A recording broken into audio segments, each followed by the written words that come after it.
साथ देश के जाने माने जादूगर, मानववादी, तार्किक, वैज्ञानिक सोच रखने वाले तेज तरार वक्ता स्वर्गीय सियाराम महतो जी मौजूद हैं। ये लगातार समाज को जागरूक कर रहे हैं, तार्किक सोच पैदा कर रहे हैं समाज के अंदर। आइए इनसे बातचीत करते हैं। सर, आपका मिशन पूरी तरीके से सफल हो रहा है, जगह जगह कार्यक्रम हो रहा है, क्या कहना चाहेंगे?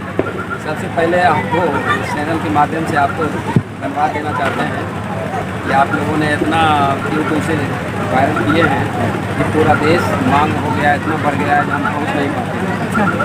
और लोगों में काफ़ी जागृति आ रही है, लोग जग रहे हैं, क्योंकि कल कुछ लोग हमारे ऐसे हैं जो जागृति के अभाव में फंसे हुए हैं और जाग रहे हैं, बड़ी भारी मात्रा में जाग रहे हैं। तो बहुत आपका कार्यक्रम बहुत सफल रहा है कि आपने ये मीडिया के माध्यम से आपने जो इतना वीडियो वायरल कर रहे हैं, जिससे लोगों को बहुत अच्छा लाभ मिल रहा है। अच्छा, आज 22 जनवरी है और देश में एक धूम है, एक लहर है, राम मंदिर बना है, लोग उसमें भक्ति भाव में झूम रहे हैं और आप लोग इधर लगातार उनका आलोचना करवा रहे हैं, धर्म छुड़वा रहे हैं। काहे?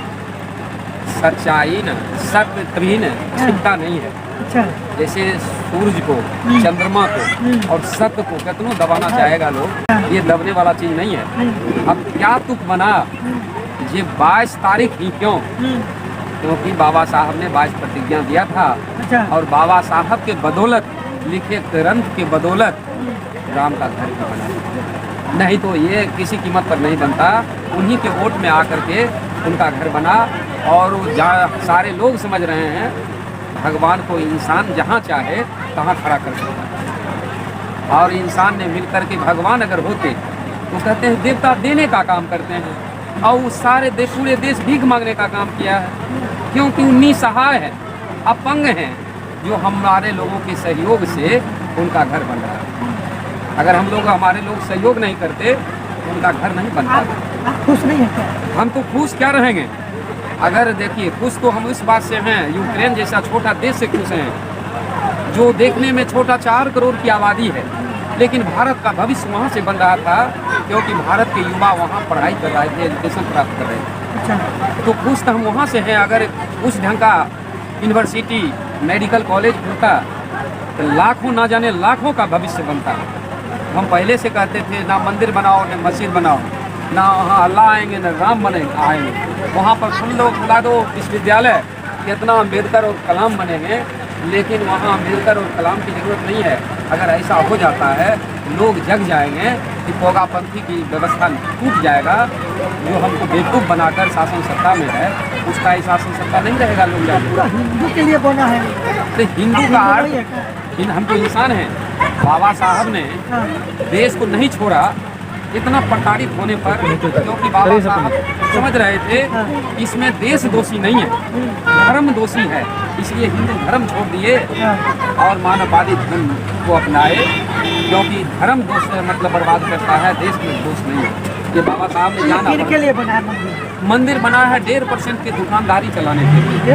ये ऐसा ATM खुला है, ये ST SC OBC सारे लोग ATM में पैसा डालेंगे, निकालने का काम सिर्फ और सिर्फ ब्राह्मण ही करेंगे। ये ऐसा बैंक बना है जो दूसरा कोई निकाल नहीं सकता। डाल सब सकता है, निकालने वाले 1.5%, दूसरा नहीं निकाल सकता। बाकी क्या करेंगे? बाकी केवल डालने का काम करेंगे, निकालने का काम वो करेंगे। ऐसा वो ATM, ऐसा वो बैंक खुला है। अब राम राज आएगा तो राम राज के समय में आप जानते हैं ना, न्यायालय और विद्यालय नहीं था, देवदासी प्रथा था, सती प्रथा था, शूद्र बहुजनों को मंदिर में जाने की बात तो छोड़ दीजिए, विद्यालय जाने पर रोक था। इतना तक कि पानी नदी नाले में कुत्ते बिल्ली पानी पी सकते हैं, लेकिन बहुजन को पानी पीने पर प्रतिबंध था। तो राम राज आ गया, राम राज स्थापित होगा तो राम राज वाला सारा व्यवस्था लागू होगा। शूद्रों के गले में मटका और कमर में झाड़ू बनाएगा, इस बांधने से कोई नहीं रोक सकता है अगर बहुजन नहीं जागा तो। वो राम राज है। कहना है राम राज से मिली गुलामी, कृष्ण राज से छल, अम्बेडकर राज से मिली शिक्षा, सर उठाकर चल। इसलिए एक समय था जिसमें मंत्र से काम चलता था, समय बदला तो तंत्र से काम चलने लगा, फिर समय बदला तो यंत्र से काम चलने लगा। ऐसा समय आया, बड़े दुख के साथ व्यक्त करना चाहते हैं कि अब जितना काम हो रहा है सब यंत्र की तरह हो। अच्छा, एक सवाल और, यहाँ पर गौतम बुद्ध का तस्वीर लगा हुआ है, आप लोग गौतम बुद्ध की बात भी कर रहे हैं कि न वो आत्मा को मानते हैं, न परमात्मा को मानते थे, न ईश्वर को, किसी प्रकार का अंधविश्वास पखंड को नहीं मानते थे और लोग को शिक्षा देते थे, ज्ञान की बात करते थे। और उनके समय में नालंदा विश्वविद्यालय, तक्षशिला विश्वविद्यालय खुला था, स्वयं भारत विश्व गुरु था, दूसरे देश के लोग हमारे देश में पढ़ने आते थे। लेकिन आज सब कुछ खत्म हो गया है। उसी गौतम बुद्ध को विष्णु का 9वां अवतार बना के राम मंदिर में नामकरण किया गया। देखिए, पाखंड का कोई जवाब नहीं है। हाँ, लेकिन ये गौतम जगे हाँ, तो बुद्ध बने, अशोक जगे तो सम्राट बने, और बाबा साहब अम्बेडकर जगे तो देश का संविधान बना। ये बहुजन जागेगा, देश बनेगा। और बुद्ध ने, महामना बुद्ध ने इंसान को इंसानियत बनाने के लिए राज्य छोड़ दिया, और सम्राट अशोक ने युद्ध छोड़ दिया, बाबा साहब ने पोगापंथी हिंदू धर्म छोड़ दिया, और हमारा बहुजन उसी धर्म को सीने से लगाए चिपक रहा है, जिसमें लात जूता लग रहा है। कह रहा है हम राम को लाएंगे, राम आ जाएंगे तो दशा राम राज वाला होगा। और बुद्ध को ये 9वां अवतार कहने का मतलब है, जो हम कहते हैं उनका, और जितना अवतार पहला बता रहे हैं तो उनका तिथि ये नहीं है कि कब वो जन्म लिए और कब वो मरे। और इनका तो इतिहास करा है ये कब जन्म लिए, कब मरे, इनके कितने बाल बच्चे थे, माँ कौन थी, पत्नी कौन थी, ये सारा इतिहास बता रहा है। जैसे सभी आने वाला समय में सरस्वती पूजा होगा, लेकिन सरस्वती का जन्म कब हुआ कोई बताएगा नहीं, उनके माँ का क्या नाम था कोई बताएगा नहीं, पिता का क्या नाम था बताएगा नहीं।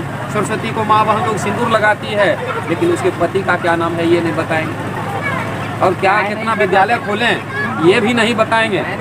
लेकिन हाँ, अन्य कितना पढ़ाई लिखाई किए, किसको शिक्षित किए ये नहीं बताएंगे।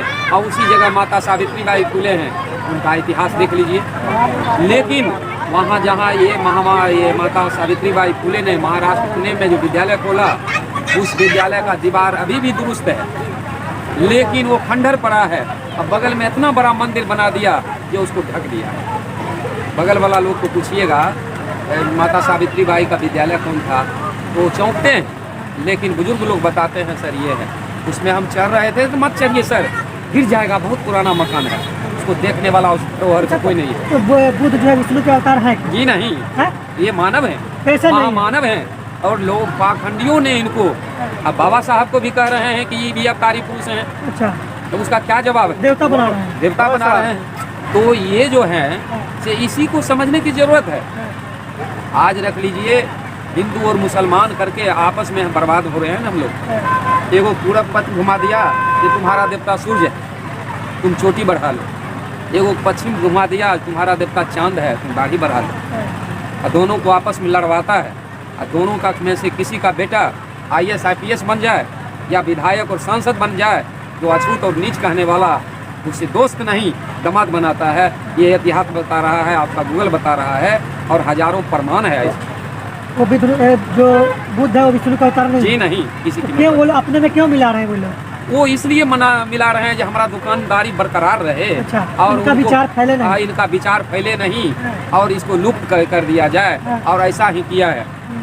आपको लगता है कि लुप्त कर देंगे? जी नहीं, हमारा समाज इतना जग चुका है, ये अब ये करना संभव नहीं है। अच्छा, एकदम संभव नहीं है, हमारा समाज जग चुका है ना। हेलो, ये पोगापंथी अब नहीं चलेगा। अब एक दो सवाल है। आप जिस कार्यक्रम में वो श्रद्धांजलि कार्यक्रम है, जी जी जी, तो इसमें जो है कि यहाँ पर कार्यक्रम नहीं हुआ है, जो भी पहले जो होता था रीति रिवाज, पिंडादान, स्वर्ग नरक, दान दक्षिणा नहीं हुआ है। सर ये सब अनर्थ नहीं हो रहा है? ये सर, ये हमारे देश के माननीय प्रधानमंत्री जो हैं, हाँ, पूरे देश को जगा दिए हैं एक तरह से। क्योंकि उनकी माँ मरी, हाँ, जलाए तक नहीं, भसा दिए। हाँ। अब बाल क्या बनाना, तुरंत विदेश की यात्रा में चले गए, बाल मुंडन नहीं करवाए, कुछ नहीं करवाए। हमारा लोग सबक ले रहा है। जब एक प्रधानमंत्री देश के हिंदू के सबसे वरिष्ठ नेता जब इस ढंग से साफ सफाई काम किए, तो हम लोग काहे उस जाल में फंसेंगे। उन्होंने जगाने का काम किया है। अब हमारा देश जाग चुका है, और विदेश जाते हैं, कहते हैं बुद्ध की धरती से आए। और यहाँ उम्मीदवारी वाला काम करते हैं, ये समाज जिसमें खुश, जिस समाज जिसमें खुश वही हमारा घूस। ये राजनीति का व्यवस्था है, जो मान लीजिए कि ये मंदिर मस्जिद का चर्चा वो नहीं करेंगे, कुर्सी बरकरार कैसे रहेगा। बुद्ध का नाम क्यों लेते हैं बाहर जाते? बाहर क्योंकि बुद्ध को दुनिया जानता है ना। अच्छा, और राम कृष्ण को भारत के बाद कहीं चर्चा नहीं है, कहीं नहीं। अब बुद्ध को, महामना बुद्ध को हम समझते हैं 90% देश इनको जानते हैं। और बाबा साहब को भी अब दुनिया जानने लगा है। भारत की बात नहीं, दुनिया जानने लगा है। अब महामना बुद्ध का जहाँ जन्म स्थान है वहाँ इनको लुप्त किया जा रहा है। ये व्यवस्था है। जो बुजुर्ग लोग हैं वो मानते हैं देवी देवता को, तो मानने दीजिए ना, क्या दिक्कत है? अच्छा। भगवान तो होबे करते हैं। अच्छा, आप मान लीजिए हाँ, जैसे हाँ, जो जहाँ हैं हाँ, जिद पर अरे हैं, उसको हमसे क्या लेना देना है? हाँ, वो राम को खूब भज ले, हाँ, कोनो व्रत कर ले, हाँ, लेकिन वो बीमार पड़ेंगे तो हॉस्पिटल जाना पड़ेगा। हाँ, या किसी के साथ झंझट विवाद होगा तो बाबा साहब के लिखा संविधान को कोर्ट में जाना पड़ेगा। मामला मुकदमा कहाँ से होगा? संविधान देख। हाँ, कोर्ट में जाना और है। बेटा को चपरासी भी बनाएंगे हाँ। तो शिक्षा अपनाना पड़ेगा। धर्म कोई काम नहीं करेगा। नहीं करेंगे। धर्म नहीं, ये धंधा है। अब पढ़ा लिखा लोग ये अंधा है। धर्म कुछ है, धर्म है धारण करने का चीज। पैसे नहीं है भगवान। अरे भाग्य भगवान झूठा है। इसी बहाने धुरकों ने हमें लूटा है। भूत भविष्य भाग्य भगवान, इन चारों से बचो इंसान। हम इंसान को कहते हैं सिर्फ बचो, और यही बचत का पैसा बच्चों में पढ़ाई में खर्च करो। हाँ। और अपने बुजुर्ग हैं तो आप भी इतिहास, अपने पूर्वज के इतिहास को खरीद कर उसको पढ़ो। जब अपना इतिहास नहीं जानोगे तो मूर्ति क्यों चोरी हो जाता है? मूर्ति, अगर मूर्ति, हम कहते हैं मूर्ति ही वहाँ रखा नोट चोरी हो जाता है, मूर्ति चोरी हो जाता है। भगवान अपने आप को सुरक्षित नहीं पा रहे हैं। हाँ, वो भी क्रिमिनल से डरते हैं। CCTV camera. कैमरा लगा रहता है, इसलिए हमारा भगवान को कोई चोरी नहीं कर ले। हाँ, वहाँ पर देखें दान पेटी में बड़ा ताला लगा रहता है। हाँ, पुजारी को भी भगवान से ज्यादा ताला पर भरोसा है। हाँ, अभी जानते हैं वहाँ जो मंदिर में, राम मंदिर में हाँ। 400 किलो का ताला लगने वाला है। अच्छा। 400 किलोग्राम का, ताकि भगवान सुरक्षित रहे, नहीं तो उसको लूट लेगा। हाँ, भगवान को लूट लेगा। हाँ, तो आप जिनको आप कहते हैं जिनके आशीर्वाद और शराब से हम जीते मरते हैं, उनको भी क्रिमिनल से डर है, अपराधी से डर है भगवान को। सर चिड़िया भी अपने घोंसला बना लेती है। ये तो चिड़िया इतना औकात कहाँ है भगवान को? हाँ, वो तो भीख मांग कर किसी तरह व्यवस्था में आए हैं। चिड़िया अपने बच्चों के भविष्य के लिए घर बनाकर नहीं देता है। हाँ, अपने बच्चों के भविष्य के लिए उसको केवल उड़ना सिखा दे, वो सारा काम अपने कर ले। उसी तरह हम कहते हैं अपने बच्चे को केवल शिक्षा दे दो, सब कुछ उसको मिल गया। और सब व्यवस्था दो और शिक्षा नहीं दो, सारा चौपट हो जाएगा। अपनी भारत की व्यवस्था यही है कि सब कुछ खाना देंगे, कपड़ा देंगे, घूमने के लिए ट्रेन फ्री कर देंगे, एवं मात्र शिक्षा नहीं, ताकि तू गुलाम बन के रहेगा, अछूत बन के रहेगा, नीच बन के रहेगा, हमारा कुर्सी बरकरार रहेगा। सोच केवल यही है वर्तमान सरकार, दूसरा कोई सोच नहीं। यह वीडियो आप लोगों को कैसी लगी कृपया अपना राय कमेंट बॉक्स में अवश्य पोस्ट करें एवं वीडियो को लाइक एवं ज़्यादा से ज़्यादा शेयर करें तथा चैनल को सब्सक्राइब एवं बेल आइकन को दबाना न भूलें। धन्यवाद।